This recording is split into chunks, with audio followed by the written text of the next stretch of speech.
वो जेल जो एक टाइम पर इतना पॉपुलर नहीं था और ना वहां पर हजारों की संख्या में कैदी मौजूद थे। लो प्रोफाइल केसेस, किडनैपिंग, चोरी और स्मगलिंग करने वाले क्रिमिनल एक टाइम पर वहां सजा के दिन बिता रहे थे। लेकिन एक वक्त में उस प्राइजन के नीचे वो हो रहा था जिसकी कल्पना वहां की सरकार ने और न ही जेल के स्टाफ ने की थी। 8 कैदी जो जेल में कई महीनों तक मौजूद थे और उन्होंने जेल ब्रेक की ऐसी प्लानिंग बनाई जिससे जेल के सिस्टम पर भी कई सवाल खड़े हो गए। अब क्योंकि भले ही ये प्राइजन इतनी पॉपुलर थी नहीं, लेकिन इसकी सिक्योरिटी काफ़ी हाई थी और शायद यही वजह थी कि पहले कोई भी कैदी जेल से प्लानिंग बनाकर भाग नहीं पाया। जेल के चारों तरफ दीवार, अगर उस दीवार पर चढ़कर भागने की कोशिश की और टावर पर खड़े गार्ड की नज़र में वो आ गया तो तुरंत उसके सर पर गोली मार दी जाएगी। ये ऑर्डर उसको पहले से ही दे दिए गए थे। जेल में सभी कैदियों को ब्रेक टाइम में ही ग्राउंड में घूमने की इजाज़त थी, जिसमें वो नाश्ता भी कर सकते थे। कुछ कैदियों को दिया गया था जेल के अंदर काम खत्म होने के बाद सभी कैदी अपने अपने सेल में पहुंच जाते और कुछ ही घंटे में जेल के सभी कैदियों की गिनती शुरू हो जाती। अगर कोई भी कैदी सेल में मौजूद ना होता तो तुरंत बज जाएगा सिक्योरिटी अलार्म और जेल के बाहर के सभी दरवाजे और खिड़कियां जो पहले से ही ओपन थी वो बंद। पहले दी जाती थी वार्निंग, अगर वार्निंग देने के बाद भी कोई नहीं रुकता था तो उसके सर पर गोली मारकर उसे शूट कर दिया जाता था। तो कैसे एक मोस्ट वांटेड क्रिमिनल ने इस जेल ब्रेक की प्लानिंग बनाई और कैसे एक दो नहीं बल्कि 8 कैदी जेल से भाग गए। Let's start this case. तो ये था मेक्सिको का करी काउंटी डिपार्टमेंट जेल और इस जेल ब्रेक की जिसने प्लानिंग बनाई थी उसका नाम था एडवर्ड। महीना था जनवरी, साल था 2008। न्यू मैक्सिको के साउथर्न एरिया में बनी थी करी काउंटी डिपार्टमेंट जेल। इस जेल में वही कैदी ज्यादातर रहते थे जिनका मुकदमा अभी कोर्ट में चल रहा है या जिनकी सजा ऑलरेडी हो चुकी है और उनको कुछ महीनों तक इस जेल में रहना है। ये उन कैदियों के लिए जेल नहीं थी जिनको लंबे टाइम तक सजा हुई है। तो कोर्ट से मिली उम्र कैदियों को इस जेल में नहीं रखा जाता था, लेकिन बावजूद इसके जेल की सिक्योरिटी काफी हाई थी। ये बात जेल में रह रहे सारे कैदी जानते थे। ये जेल जिस शहर में बना हुआ था उस शहर में इतनी पॉपुलेशन थी नहीं और ज्यादातर लोग फार्मिंग करते थे। ग्रामीण काउंटिंग होने की वजह से इस शहर में इतने पुलिस डिपार्टमेंट मौजूद नहीं थे। लेकिन जेल में रह रहे कुछ कैदियों का भरोसा था कि अगर वो कुछ टाइम में एस्केप प्लान बनाए तो जेल से भाग सकते हैं। जेल में मौजूद गार्ड को भी पता था कि जेल से भागने वाले कैदी बहुत खतरनाक होते हैं। पहले से ही किडनैपिंग, मर्डर और रॉबरी के केस है उन पर और जेल से भागने के दौरान वो किसी गार्ड को जान से भी मार सकते थे। तो साल 2008 में इस जेल में एक कैदी को सजा के लिए लाया गया जिसका नाम था एडवर्ड, जिसको माना जाता था जेल ब्रेक का मास्टरमाइंड। जब उसने हाई स्कूल पास किया तो उसके बाद उसने स्टडी कर दी बंद। पहले से ही छोटा मोटा क्राइम करना स्टार्ट कर दिया था, लेकिन कुछ दिनों के लिए उसे जेल जाना पड़ा मारपीट के मामले में। कुछ दिनों तक जेल में रहा। जेल से बाहर निकलने के बाद उसकी लड़ाई दोबारा से हो गई जिससे पहले हुई थी और इस बार एडवर्ड ने उस पर गोली चला दी। अचानक से हो गया था मर्डर, लेकिन इस गलती की सजा उसको पता थी। कोर्ट में तो उसको सजा तो होगी। सजा के लिए चला गया वो उसी जेल जाने के बाद उसको पता था कि अगर जेल से नहीं भाग पाया तो लाइफ की ज्यादातर जिंदगी उसको जेल में ही बितानी पड़ेगी। उसे मंजूर नहीं था कि वो इतने साल जेल में रहना पड़े। वो सजा पूरी होने से पहले ही जेल से भागना चाहता था, ये जानते हुए भी अगर पकड़ा गया तो पिछली सजा से भी ज्यादा और कई टाइम तक जेल में रहना पड़ेगा। दूसरे कैदी का नाम था लैरी। वो भी एडवर्ड की तरह स्टार्टिंग से ही क्राइम के रास्ते पे चल पड़ा था। एक बार एक शॉप में रॉबरी के दौरान उसने शॉप के ओनर को एक बैग में पैसे रखने के लिए कहा। शॉप के ओनर ने मना कर दिया तो वो उससे लड़ने लगा, जिस पर लैरी को उस पर गोली चलानी पड़ी। घायल होकर वो नीचे गिर गया। बाद में पता चला कि वो तो मर गया। उसके बाद उसे भी जेल भेज दिया गया। ये दोनों जब उस जेल में गए थे तो उन्होंने जेल की हर जगह को चेक किया। उनको लगा जब पिछली बार वो कुछ दिनों के लिए जेल गए थे तो ये जेल उस जेल से थोड़ी छोटी थी, लेकिन सिक्योरिटी कम नहीं थी। एक बार जब दोनों ब्रेक टाइम में ग्राउंड पर बात कर रहे थे तो एडवर्ड की नजर एक बिल्डिंग पर पड़ती है। बिल्डिंग को चेक करते हुए से पता चलता है कि आउटसाइड सिर्फ 3 कैमरे लगे हुए हैं और जेल के अंदर थे टोटल 20 कैमरे। और वो 20 कैमरे कहाँ पर लगे हैं ये भी इनको पता चल चुका था। रैकी उन्होंने पहले से ही की थी। जब भी वो जेल की हर जगह को चेक करते तो हमेशा उस एंगल की तलाश करते जहां पर वो खड़े भी हों तो सीसीटीवी फुटेज में ना आ पाए। शुरुआत में तो लैरी जेल से भागने का सोचा भी नहीं था, लेकिन उसे अंदाजा हो गया कि एडवर्ड जेल एस्केप करने के लिए काफी सीरियस है और बाद में वो भी प्लान में शामिल हो गया। लगभग 2 हफ्ते के बाद ही उन्हें ये पता चला कि उस जेल में स्टेट के लोगों को ले जाने के लिए एक बस आती थी, तो उन्होंने सोचा क्यों ना उस जेल बस का इस्तेमाल करके ही जेल से भागा जाए। लेकिन इसमें खतरा था क्योंकि सजा पूरी होने के बाद बस से जितने भी कैदी जाते थे उन सबकी गिनती की जाती थी और उनका रिकॉर्ड जेल के सीनियर स्टाफ के पास होता था, तो काम बहुत मुश्किल था। लेकिन उनको पता था कि जेल का कोई ना कोई लूप होल जरूर होता है और वैसे भी उनको जेल में कुछ जगह पता थी जहाँ पर सिक्योरिटी गार्ड नहीं होते थे। उनको ये बात पता थी, इसलिए उन्होंने सोचा कि जेल से भागने का प्लान जब फाइनल होगा तो वो उसी जगह से भागने की कोशिश करेंगे ताकि पकड़े जाने के चांस कम हो। वो दोनों कैदी इतने जीनियस नहीं थे, लेकिन उन्होंने जेल की हर कमी को नोटिस करना शुरू किया। कुछ टाइम के बाद दोनों जेल की रैकी करने में लग गए थे। दोनों अपनी प्लानिंग का काम बहुत ही चौकन्ना होकर कर रहे थे और इसी दौरान किसी गार्ड को उस पर शक नहीं हुआ कि जेल में मौजूद कैदी जेल ब्रेक की प्लानिंग बना रहे हैं। इस जेल में एक तीसरा कैदी था जो इस जेल ब्रेक में शामिल था, जिसका नाम था लुइस। 18 साल की उम्र थी, जिस पर रॉबरी का केस दर्ज था। अरेस्ट होने के बाद पता चला कि उसने 10 से 12 शॉप में पैसों की चोरी की थी। चौथे कैदी का नाम था शॉन, जिसको उम्र कैद की सजा हुई थी। पहली बार जब जेल में आया था तो काफी डरा हुआ था और जेल से भागने का उसने पहले कभी सोचा नहीं था। अब 4 लोग इस जेल ब्रेक में शामिल हो चुके थे। एक बार एडवर्ड और लुइस जब जेल के ब्रेक टाइम में लंच करने के बाद निकल रहे थे तो कॉरिडोर से कुछ ही कदम आगे उनको एक वेंटिलेशन वेंट की विंडो दिखाई दी। एक रास्ता उनको मिल गया जो ले जा सकता था उनको उस प्राइजन की छत पर। सेल में मौजूद रहने के दौरान उन्होंने देखा कि एक प्लम्बर उसी जेल फ्लोर के रास्ते से जा रहा था। ऊपर एक कोठरी बनी हुई थी, वहीं पर उसको लगा कि अंदर का वो रास्ता जरूर उस कोठरी तक जाता होगा। तो अब तक उनको सबसे बड़ा सुराग मिल गया था, जेल का वो लूप होल जो जेल के प्राइजन की छत पर पहुंचाने का एक मौका था। लेकिन सिर्फ वहीं तक जाने से काम पूरा नहीं होगा। उनको पता था कि बाद में आगे की प्लानिंग बनाकर जेल से भागना पड़ेगा। सिर्फ उस जेल की छत तक पहुंच जाना इसका मतलब ये नहीं कि जेल से वो बाहर निकल गए। टावर पर खड़े गार्ड की नजर से बचकर उन्हें छत से नीचे भी उतरना पड़ेगा।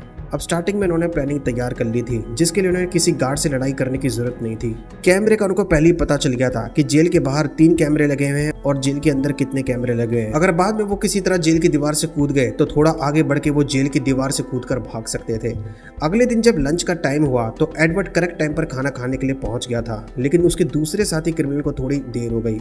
एडवर्ड ने उससे पूछा कि तुम्हें इतनी देर कैसे हो गई। उसके बाद वो बताता है कि वो उस मेंटेनेंस रूम में गया था जहां से उसको होते हुए जेल से भागना है। एडवर्ड ने उससे पूछा कि तुम वहां कैसे चले गए, तो लुइस उसको बताता है कि दरअसल उसको पता चला है कि जब प्लम्बर वहां गया था तो चाबी को उसने एक लॉक के मेंटेनेंस रूम में लगे हुए हुक में ही छोड़ दिया। कई बार ऐसा हो चुका है।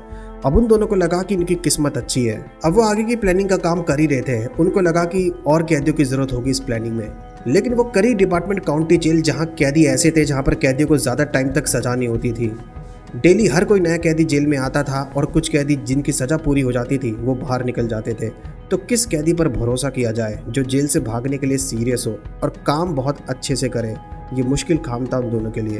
पहले वो चारों 2 अलग अलग ग्रुप में थे, लेकिन अब मिलकर उन्होंने जेल ब्रेक की प्लानिंग बनाई। उनमें से एक कैदी था जिसको कंस्ट्रक्शन साइट पर काम दिया गया था, तो सभी पाइपलाइंस का उसे पता था। जो पाइपलाइन जेल के फ्लोर से जाते हुए छत तक पहुंच सकती थी। उसे पता था कि वहां पर प्लम्बिंग विंड कौन सा है, क्योंकि जब तक वहां से हवा अंदर आने के लिए विंड नहीं होंगे पानी नहीं बहेगा। तो उनमें से एक कैदी लैरी ने कंस्ट्रक्शन जगह से चाबियों को चोरी कर लिया। ये चाबी ज्यादातर गेट पर ही लटकी होती थी। अब ये वेंटिलेशन विंड के अंदर पाइप से होकर छत तक पहुंच सकते थे, लेकिन चौकन्ना रहकर काम करना पड़ेगा। छत तक तो वो पहुंच जाएंगे, लेकिन छत पर रास्ता बनाने के लिए उनको आगे की प्लानिंग की जरूरत थी। कुछ औजार चाहिए थे, जैसे छेनी, हथौड़ा, आरी। अब वास्तव में ये काम बहुत ज्यादा मुश्किल था। सबसे पहले उन्हें जेल की छत को काटना होगा और पहुंच बनानी पड़ेगी छत तक। छत से वो नीचे भी उनको उतरना पड़ेगा। जब डिस्कशन हो रहा था तो एक प्रॉब्लम थी। पता चला कि काम करते वक्त छत से कुछ पत्थर के टुकड़े नीचे गिरेंगे, जिससे गार्ड को पता चल सकता है। शक होने पर उनका प्लान हो जाएगा चौपट। इस छत के नीचे कॉरिडोर में एक सिक्योरिटी गार्ड तैनात रहता था और वही खतरा था। अगर उसे शक हो गया तो भागने का प्लान हो जाएगा फेल। बाद में इस जेल ब्रेक की प्लानिंग में जो 5वां कैदी शामिल हुआ उसका नाम था जेवियर। 19 साल की उम्र थी, जिसने अपनी पत्नी पर गोली चला दी थी। कुछ दिनों के बाद उसकी डेथ हो गई, लेकिन बाद में एक और कैदी को इस प्लान में शामिल किया गया ताकि भागने की प्लानिंग का काम जल्दी हो सके। उस कैदी का नाम था विक्टर, 28 साल की उम्र। उसके खिलाफ किडनैपिंग और कई रॉबरी के केस चल चुके थे। वो जानते थे कि उसको उम्र कैद की सजा मिली है। अगर भागने की प्लानिंग का वो उसको बताएंगे तो वो मना नहीं करेगा और प्लान में शामिल हो जाएगा। क्योंकि वो इस जेल में कई वक्त से था तो जेल के चप्पे चप्पे का उसे पता था। अब क्योंकि इस जेल में इतनी सुविधा थी नहीं और डिजाइन भी ऐसा नहीं था जो कैदियों को भागने से ज्यादा टाइम तक रोक पाए। बस कैदियों को जेल के अंदर कोई लूप होल पता लग जाए, किसी इमारत की कोई कमजोर कड़ी, तो वहां से भागने के लिए आसान हो जाएगा उनके लिए। अब जेल में मौजूद थे 6 कैदी जो जेल से भागने की प्लानिंग का सोच रहे थे। तभी ब्रेकफास्ट के टाइम वहां पर एक और कैदी आता है और जेल से भागने का एक नया आइडिया बताता है। शायद बाकी के कैदी को भी उसके इस आइडिया का अंदाजा था। सबसे पहले उन्हें जेल की उस जगह पर पहुंचना होगा जहां पर वेंटिलेशन विंड बनी हुई है। अगर उसको ओपन कर लिया तो उसके अंदर पाइप के रास्ते वो जेल की छत तक पहुंच सकते थे। जब जेल की छत तक वो पहुंचेंगे तो रात का टाइम होगा, क्योंकि वहां से भागना थोड़ा आसान हो सकता है उस टाइम। उन सभी कैदियों ने प्लानिंग ये की थी कि अगर उस वक्त बारिश हो रही हो और आंधी तूफान हो तब काम और ज्यादा आसान हो जाएगा, क्योंकि ज्यादा शोर की वजह से छत पर उनके कदमों की आहट कम होगी। और ये बात जब प्लान में कही गई थी तो कैदी ने इस बात को काफी अच्छी तरह नोटिस किया और डिसाइड किया कि वो ऐसा ही करेंगे। तो प्लान के अकॉर्डिंग सबसे पहले उन सभी कैदियों को अपने सेल से निकलना होगा। जेल में उनको पता था कि वो विंड कहाँ पर है, जहाँ पे वो खुफिया रास्ता है जहाँ से वो होकर जेल की छत तक पहुँच सकते थे। एक टाइम पर एक कैदी उसमें आसानी से अंदर घुसकर ऊपर पहुँच सकता था। एडवर्ड और बाकी कैदी जेल से भागने की जो प्लानिंग थी वो अल्कट्राज जेल स्केप से इंस्पायर थी। उसमें भी 3 कैदियों ने ऐसे ही भागने की कोशिश की थी। दीवारों के पीछे एक ऐसा गलियारा जहां बिजली के पाइप थे। अब कुछ टाइम के बाद एक और कैदी इस जेल ब्रेक में शामिल हो गया। 7वें कैदी का नाम था माइकल। उस पर सबूत से छेड़छाड़ करने और इलीगल तरीके से घर में हथियार रखने के आरोप थे। हालांकि उसे उम्र कैद की सजा नहीं हुई थी। कुछ महीने सालों तक ही उसे जेल में रहना था, लेकिन जेल से भागने के लिए वो तैयार था। अब उस जेल की छत की मरम्मत का फायदा उठाने का टाइम आ चुका था। करी डिपार्टमेंट जेल में कोई भी फर्नीचर का काम किया जाता, चाहे गेट को हटाना हो या पेंट करना हो या कोई खिड़की का काम हो, सब कुछ किया जाता था सोच समझकर। भागने वाले कैदी को अपने ऊपर कॉन्फिडेंस था कि वो सही टाइम पर जेल से भाग जाएंगे। जेल की छत तक जाने वाली सुरंग का उन्हें पहले ही पता था। अब इंतजार था जब भागने का दिन डिसाइड किया गया। जैसे ही उनको मौका मिला वो वेंटिलेशन ढक्कन को वहां से हटाकर पाइप के रास्ते से एक एक करके पहुंच जाएंगे उस जेल की छत तक। और रात में जेल की कुछ लाइट बंद होने के बाद वहां जाना सही रहेगा। अब इस प्लानिंग में एक आखिरी कैदी को शामिल किया गया जिसका नाम था विक्टर, उम्र 26 साल, जिस पर एक मर्डर का इल्जाम लगाया गया। एक चाकू से उसने शॉप के ओनर का मर्डर कर दिया था जब उसने शॉप में रॉबरी करने की कोशिश की थी। सभी कैदियों को उस पर भरोसा था कि वो उनका साथ जरूर देगा, जेल ब्रेक की प्लानिंग का काम सही करेगा। अब सबसे पहले उन 8 कैदियों ने स्टार्टिंग में काम किया। जेल में मौजूद जितने भी गार्ड थे उन सबकी टाइमिंग का पता किया, कब कौन सा गार्ड जेल में कहाँ पर होता है और छत के नीचे कौन से टाइम पर कितने वक्त तक गार्ड वहाँ पर मौजूद होता है। और उसके बाद उन्होंने ऐसी चीजों को चुराना शुरू किया जिसकी जरूरत किसी को ना हो, जैसे कूड़ेदान से कुछ टूटी हुई चीज को चुराना, और उसको मोडिफाई करके उन्होंने औजार बनाने की कोशिश की। अब भागने का दिन डिसाइड किया गया। उस रात लगभग 2 घंटे के लिए जब जेल की कुछ लाइटों को बंद किया जाएगा तब वहां से भागने का प्लान शुरू हो जाएगा। लेकिन इससे पहले एक मीटिंग हुई। डिसाइड हुआ कि अगर भागने के दौरान कोई गलती भी होती है, किसी एक कैदी को भागने में प्रॉब्लम हो, तो दूसरी गलती ना हो पाए और उससे पहले ही शांति से वो अपनी सेल में चला जाएगा। वो जानते थे कि जब वो जेल से भागने की कोशिश करेंगे तो काफी ज्यादा उनको डर लगने वाला है, क्योंकि कोई भी क्रिमिनल जेल से भागता है तो पकड़े जाने का डर तो होता ही है। और इस जेल के टावर पर खड़े गार्ड को तो ऑर्डर दिया गया था कि भागता हुआ कैदी दिखाई दे और वार्निंग देने के बाद भी ना रुके तो तुरंत सिर पे गोली मार दी जाए। लेकिन उनको पता था कि कंडीशन में उनको शांत रहना और खुद पर कॉन्फिडेंस रखना है। 1 हफ्ते की जिन्होंने लगभग रैकी की थी और प्लानिंग बनाई थी, उसके बावजूद भी इनको थोड़ा डर तो लग रहा था। अब जब भागने का वक्त शुरू होता है तो जेल की जब कुछ लाइट बंद हो जाती है तब सभी कैदी वहां पहुंच जाते हैं जहां कॉरिडोर के वेंटिलेशन विंडो का दरवाजा बना हुआ था, जो जगह जेल के ब्रेक टाइम में रैकी के दौरान उन्हें पता चली। अपने अपने सेल की चाबी इन्होंने पहले से ही कंस्ट्रक्शन रूम से चुरा ली थी। सेल से बाहर निकलने में ज्यादा प्रॉब्लम हुई नहीं। सभी कैदी उस एक जगह पर इकट्ठा हो गए और एक एक करके उस विंड के ढक्कन को हटाकर एक एक करके उसके अंदर घुसना शुरू करते हैं। पाइप से ऊपर चढ़ना वो स्टार्ट करते हैं। ये काफी अनकंफर्टेबल था, सांस लेने में प्रॉब्लम हो रही थी। उस कॉरिडोर के अंदर का दरवाजा बहुत धूल से भरा हुआ था। शायद अगर कोई और कैदी होता तो अब तक हार मान लेता, लेकिन इनमें आगे बढ़ने का साहस अभी भी डिटरमाइंड था। सबसे मुश्किल काम था उनका छत तक पहुंचना, क्योंकि उससे पहले उनको छत पे लगे एक ढक्कन को काटकर ओपन करना पड़ेगा, जिसमें लगभग 1 घंटे से भी ज्यादा का टाइम लगने वाला था। छत के ढक्कन को काटने वाले क्रिमिनल अब काफी थक गए थे। फाइनली सारे क्रिमिनल पहुंच चुके थे उस जेल की छत पर। अब सबको उतरना था जेल के नीचे जमीन पर, लेकिन डायरेक्ट कूदेंगे तो काफी चोट लगने वाली थी और उससे काफी आवाज भी होगी, इसलिए पहले से ही सोच रखा था। छत के बगल में से ही एक पाइप जो नीचे जा रहा था, उसके सहारे ही वो नीचे धीरे धीरे उतर के कोशिश करते हैं और नीचे उतर जाते हैं। लगभग 4 फीट नीचे उतरने के बाद सभी कैदी अब नीचे ग्राउंड पर थे। तो 24 अगस्त साल 2008 में उन सभी कैदियों के लिए ये रात उस जेल में आखिरी रात थी, क्योंकि उनको लग रहा था फिर वो हमेशा के लिए आजाद होने वाले थे। उनके भागने के बाद कई वक्त तक जेल में किसी गार्ड को पता ही नहीं चला कि जेल से 2-3 नहीं बल्कि 8 कैदी फरार हो गए हैं, और वो भी तब तक जब तक जेल में सभी कैदियों की गिनती नहीं हो जाती। अब उनके भागने का पता चलते ही फौरन पूरी जेल में सिक्योरिटी अलार्म बजाया गया। अब क्योंकि 1-2 नहीं बल्कि 8 कैदी जेल तोड़कर भाग चुके थे, तो सबसे पहले तो उनको यही पता लगाना पड़ेगा कि सभी कैदी एक साथ भागे या फिर कुछ कैदियों ने अलग अलग प्लानिंग बनाई थी और उनके भागने का तरीका क्या था और इस जेल ब्रेक का मास्टरमाइंड कौन था। कॉरिडोर के आगे का रास्ता चेक किया तो पता चला कि वेंटिलेशन विंड का ढक्कन निकला हुआ था। वहां से ऊपर जाकर चेक किया तो जेल की छत के गेट को भी काटा गया था, यानी प्लानिंग पूरी बना रखी थी भागने की। भागने में 1 दिन लगा हो, लेकिन प्लानिंग बनाने में शायद कई दिन लग गए होंगे, ये उनको अंदाजा हो गया। लेकिन विक्टर नाम का कैदी जेल से भागने के बाद ज्यादा टाइम तक आजाद नहीं रह पाया। 5 घंटे के बाद ही पकड़ा गया। उसके पास कोई कॉन्टेक्ट ही नहीं था मदद के लिए। जेल से बाहर निकल तो गया, लेकिन बाहर निकलने के बाद कोई प्लानिंग जो बनानी चाहिए थी वो नहीं सोचा। लेकिन अभी भी 7 कैदी जेल से भागे हुए थे, उनमें से एक भी पकड़ा नहीं गया।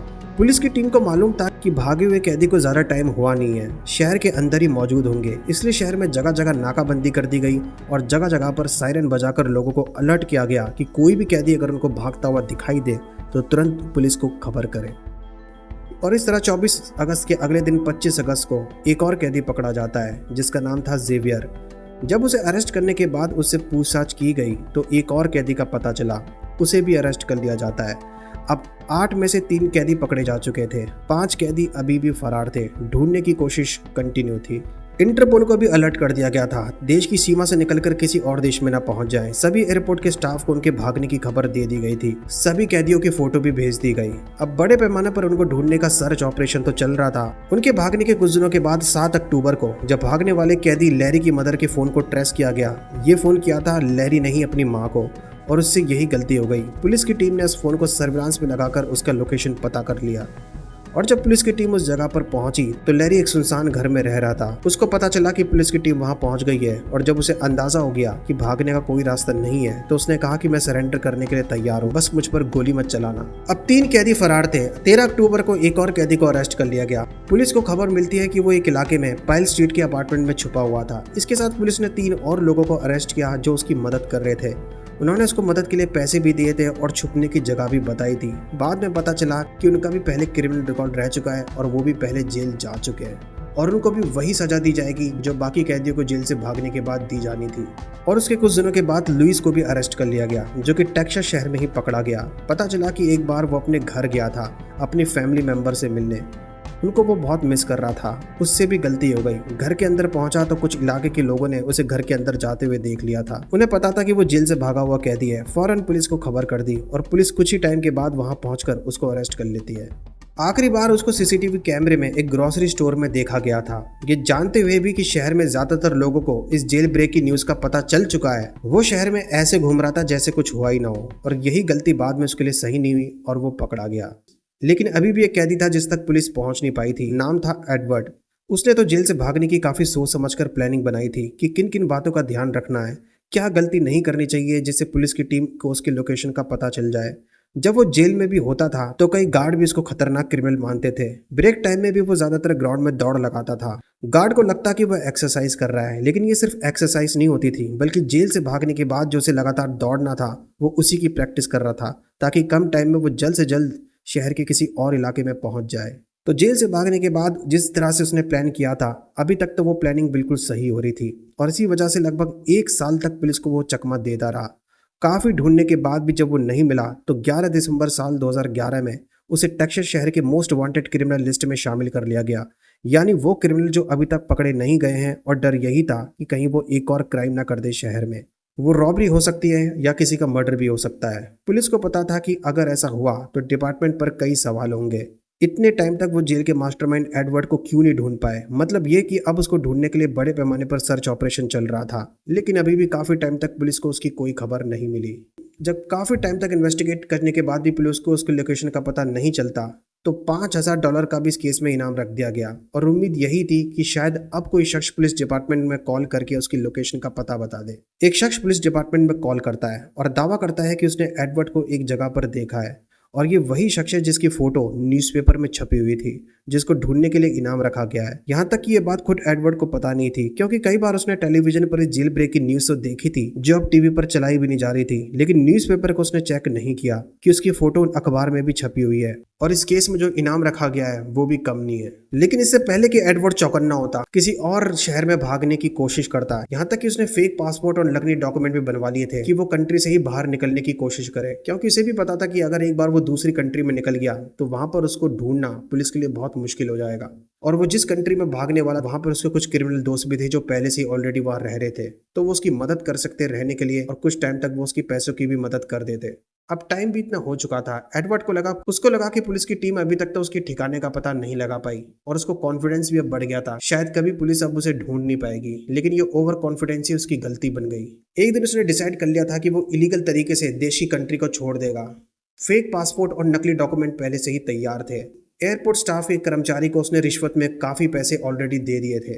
लेकिन इससे पहले कि वो घर से निकलता, देश छोड़कर भाग भी पाता, साल 2012 में पुलिस की टीम उसकी लोकेशन पर जाकर उसको अरेस्ट कर लेती है।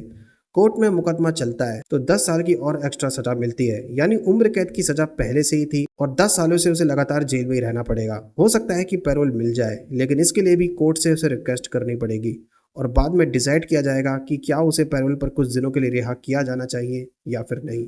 लेकिन एडवर्ड को पता था कि पहले वो जेल तोड़कर भाग चुका है, इसलिए पैरोल मिलना उसके लिए बहुत मुश्किल है। और जेल गार्ड को भी पता था कि अगर उसे पैरोल मिल गई तो हो सकता है कि वो जेल से बाहर आने के बाद एक नई प्लानिंग बनाना शुरू कर दे। और यही वजह है कि जब जब उसने रिक्वेस्ट की पैरोल के लिए, हर बार उसकी रिक्वेस्ट को मना कर दिया गया। और अब उसको भी समझ में आ गया था कि जब तक उसकी अब सजा पूरी नहीं हो जाती, अब उसको जेल में ही रहना पड़ेगा। भागने का कोई भी रास्ता था नहीं। अब उसको उम्र कैद की सजा के बाद 10 साल और जेल में बिताने पड़ेंगे। अब ये जेल ब्रेक इतना पॉपुलर हो चुका था कि इसके बाद जेल में कई रूल्स में चेंजेस किए गए। अब जेल के अंदर कैदी ब्रेक टाइम में ज्यादा देर तक ग्राउंड में नहीं घूम सकते थे। यहाँ तक कि जेल के अंदर न्यू ऑफिसर की भी संख्या बढ़ा दी गई, जो पहले कैदी की अपेक्षा बहुत कम थी। जेल के अंदर और बाहर सीसीटीवी कैमरे लगाए गए थे, वो भी बढ़ा दिए गए। जेल के स्ट्रक्चर को अपडेट कर दिया गया। कुछ दीवार जो थोड़ी कमजोर थी उनको भी अपडेट करके काफी अच्छी तरह से स्ट्रक्चर तैयार किया गया। वो 8 कैदी जो जेल से भागने के बाद दोबारा अरेस्ट हो गए थे, उनमें से 3 कैदियों को वापस उसी जेल भेजा गया और बाकी जो 5 कैदी थे वो शहर के किसी और जेल में चले गए। और इस तरीके से जेल में रह रहे 8 कैदी, जिन्होंने शानदार प्लानिंग बनाई और एक बहुत बढ़िया प्लानिंग बनाने के बाद वो जेल से एक एक करके भाग भी गए, लेकिन ज्यादा दिनों तक आजाद नहीं रह पाए और अपनी गलती की वजह से वो एक एक करके पकड़े गए। उनमें से एक कैदी था एडवर्ड, जो लगभग 1 साल तक पुलिस को चकमा देता रहा, लेकिन फाइनली बाद में वो भी अरेस्ट हो गया। अगर एक बार वो देश छोड़कर दूसरे देश चला जाता तो शायद उसको पकड़ना पुलिस के लिए बहुत मुश्किल हो जाता, और कब तक वो दोबारा अरेस्ट होता ये तो फिर खुद पुलिस को भी नहीं पता। और जिस तरीके से उन्होंने जेल की शानदार प्लानिंग बनाई थी, बाद में कई बार जब टेलीविजन पर डॉक्यूमेंट्री को चलाया गया तो सभी लोग शॉक थे, क्योंकि उस जेल में शायद पहली बार ऐसा हुआ था कि कोई एक कैदी नहीं बल्कि 8 कैदी जेल से भाग गए हों, और भागने के इतने टाइम तक बाद भी जेल में रह रहे बाकी कैदी और स्टाफ को इसका पता भी नहीं चला। लेकिन फाइनली गलती को सुधारा गया और जेल में कई चेंजेस किए गए, और बाद में सिक्योरिटी बढ़ाने के बाद कोई भी मामला उस जेल से ऐसा नहीं आया जब कैदी ने जेल से भागने की कोशिश की हो, और अगर कोशिश भी की हो तो वो जेल से भाग पाया हो। तो अगर आपको स्टोरी अच्छी लगी तो उस वीडियो को लाइक करना। मिलता हूं मैं आपसे नेक्स्ट वीडियो में, तब तक के लिए गुड बाय।